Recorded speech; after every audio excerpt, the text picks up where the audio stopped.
Assalamualaikum warahmatullahi wabarakatuh. Kembali lagi di channel Sudut Gaib. Baik pemirsa Sudut Gaib dimanapun Anda berada, kali ini Sudut Gaib menghadirkan narasumber seorang pria tampan. Tidak saya perkenalkan, langsung saja silahkan biar narasumber memperkenalkan dirinya. Baik, ini dengan Mas siapa? Mas Chandra. Mas Chandra. Mas Chandra. Ya. Perkenalkan diri. Ya. Perkenalkan, nama saya Chandra Andrian Nugroho, biasa dipanggil Mas Chandra. Umur saya 18 tahun. Rumah saya Ijo Tengah, Tasikmadu, Karanganyar. Ya, terima kasih atas perkenalannya Mas Chandra. Kira-kira malam hari ini itu mau bercerita tentang kisah gaib yang seperti apa Mas Chandra? Saya mau berbagi kisah cerita gaib, yaitu tentang ketika saya waktu kecil melihat pocong. Oh, ketika waktu kecil melihat pocong. Ya. Itu umur berapa? Umur sekitar 12-13 tahun. 13 tahun ya, kelas 4 SD ya. Sekitar 4-5 SD. Ya. Itu di mana? Di kebun samping rumah saya. Di kebun pemirsa Mas Chandra melihat pocong. Jam berapa Mas Chandra? Sekitar jam 9 malam. Jam 9 malam. Ya. Anda sendiri? Waktu melihat sendiri, tapi kronologinya itu bareng sama bapak saya. Oh, Gitu, ya. bisa diceritakan kronologinya itu seperti apa? Jadi kronologinya itu begini. Pada saat malam sekitar jam 9, saya sama bapak saya itu keluar, Ya. mau mencari obat nyamuk. Ya. Nah, kebetulan jalan yang terdekat itu harus melewati sebuah kebun di samping rumah saya. Ya. Waktu lewat itu menggunakan senter, bapak saya di depan dan saya di belakangnya. Nah, saat itu saya melihat sekitar dan secara kebetulan di dekat pohon pisang saya melihat sebuah pocong dengan badannya agak rusak. Badannya wajahnya agak rusak. Iya, maaf, wajahnya agak rusak. Itu pocongnya sebesar apa Mas Chandra? Kalau jenengan masih ingat itu. Ya sekitar tinggi orang dewasa. Manusia dewasa ya. Dewasa.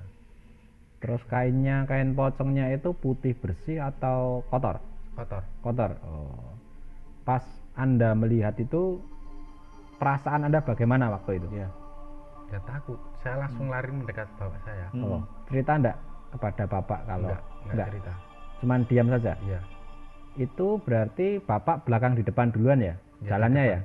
Di depan. Jalannya di depan, Anda di belakang Bapak. Terus kemudian pas ketika Anda melihat sosok pocong itu di samping atau di depan atau Di belakang. oh berarti Anda menoleh. Iya, menoleh ke belakang. Pas menoleh gini, tiba-tiba ada sosok pocong. Iya. Jaraknya tapi agak jauh dari saya, enggak dekat. Enggak dekat. Iya. Oh, tapi nyata terlihat jelas itu. Iya, terlihat. Oh gitu. Itu pocongnya diam saja atau ekspresinya gimana Mas? Hanya diam. Hanya diam melihatin gitu ya. Iya. Sontak jenengan langsung lari gitu ya karena Iya, langsung takut. lari. Oh pas posisi lari kan mendekat Bapak ya. Setelah posisi lari mendekat Bapak. Sempat nggak menengok ke belakang kembali? Ya. Enggak. Enggak, Oh karena sudah enggak berani. Langsung lari. Saking takutnya langsung lari. Enggak pernah cerita sama ibu atau bapak Enggak setelahnya enggak pernah. Enggak pernah. Berarti sampai saat ini baru diceritakan ini. Iya. Oh gitu. Oh. Terus kan itu pas waktu berangkat kejadiannya, Iya, Mas waktu Chandra berangkat membeli obat nyamuk ya. Kemudian pada saat pulang itu lewat situ lagi enggak? Iya, lewat situ. Lewat situ lagi. Terus masih ada enggak itu Mas Chandra pocongnya? Waktu pulang sudah enggak ada. Sudah enggak ada? Enggak ada. itu. Terus pas waktu pulang Mas Chandra tempel bapak terus. Ya, dekat terus sama bapak. Pasti ketakutan tuh perasaannya. Umur 12 tahun ya? Iya. Iya iya iya. Ngeri sekali. Ada kisah lagi mungkin Mas Chandra? Pernah suatu saat itu main ke rumahnya temen. Ya. Ya, cerita yang kedua pemirsa ini dari Mas Ke Chandra. rumahnya temen.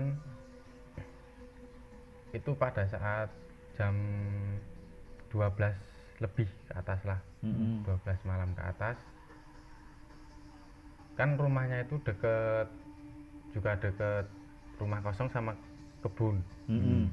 Rumahnya deket situ dan rumahnya itu menyendiri. Jadi jauh dari tetangga, ya, jauh dari jaraknya tetangga. jauh. Saat semuanya pada asik ngobrol, kan saya melihat sekitar iseng-iseng. Nah, pada saat melihat rumah kosongnya, Iya. itu ada seorang wanita itu ngelirik Iya, jendela. dari tembok. Oh, dari tembok gini, berarti ada tembok dia gini gitu. Iya. Oh, gitu. Terus terlihat nggak separuh muka yang Yang lirikannya? mukanya yang separuh itu hancur Wow. Wow. Tapi sosoknya wanita terlihat dari rambutnya. dari rambut. Oh Dari gitu, rambutnya panjang gitu rambutnya. Iya. Nggak peraturan ya. Iya. Matanya, bentuk matanya nggak terlihat, cuman mukanya saja.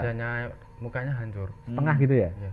Setelah kan posisi Anda melirik gini kan, posisi dia kan melirik gini dari tembok kan gini gitu Iya. kan. Anda kan dari posisi agak jauh gini ya. Berapa lama itu Anda melihat sosok itu? Hampir 1 menit. Lama berarti. juga Kiwasa. Terus posisi Anda waktu itu gimana? Atau Anda cuman biasa saja atau bercerita kepada teman, wah itu atau apa Ya gitu? nggak bercerita, hanya saya lihat. Sudah ketika itu saya lanjut ngobrol sama teman. Nggak cerita sama teman-teman, bahasanya sudah melihat sosok wanita tersebut. Takut Perasaan nanti Anda, pada perasaan takut Anda ya. waktu itu? Ya, agak takut lah. Agak takut. Oh gitu. Ngeri sekali pemirsa. Jam berapa itu Mas Chandra kira-kira?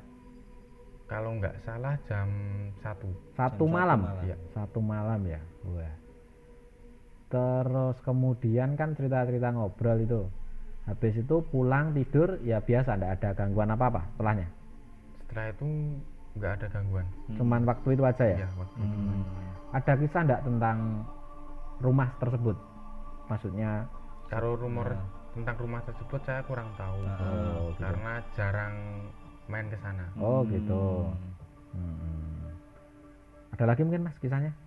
Sudah hanya itu. Sudah hanya itu ya, dua pengalaman yang sampai saat ini masih teringat ya Kiprada ya. Sekali. Nah, iya. Yang satu pocong itu waktu masih 12 tahun ya. 12 Yang ini tadi sudah agak besar ya, besar 2 tahun kemudian ya, paling enggak ya terus melihat itu. Sundel bolong mungkin yang kedua tadi. Iya, yang kedua tadi mungkin itu. Gitu. Ya mungkin sekian, mungkin Kiprada. Siap. Itu kalau menurut saya itu Mas Chandra adalah orang yang beruntung Kiwasa. Ya. Dengan dia diperlihatkan sosok gaib, pocong dan kuntilanak mungkin itu, jenengan adalah orang beruntung bisa menceritakan di sini, punya pengalaman di situ ya. Ya, untuk berbagi ya. Untuk berbagi. Jarang-jarang itu orang yang diperlihatkan. Biasanya orang yang diperlihatkan sosok makhluk gaib itu mendapat keberuntungan. Biasanya hanya mitos ya pemirsa. Tapi ya tidak tahu. Iya. Oke, mungkin sekian dulu pemirsa Sudut Gaib. Cerita mistis kita kali ini adalah seorang pemuda Mas Chandra yang pernah melihat sosok pocong dan kuntilanak. Nantikan kisah-kisah mistis selanjutnya. Jangan kemana-mana, tetap ikuti Sudut Gaib Channel. Terima kasih atas waktunya ya Mas Chandra. Terima kasih. Sudah berkenan bercerita di Pendopo Sudut Gaib. Sekian dulu dari kami. Assalamualaikum warahmatullahi wabarakatuh.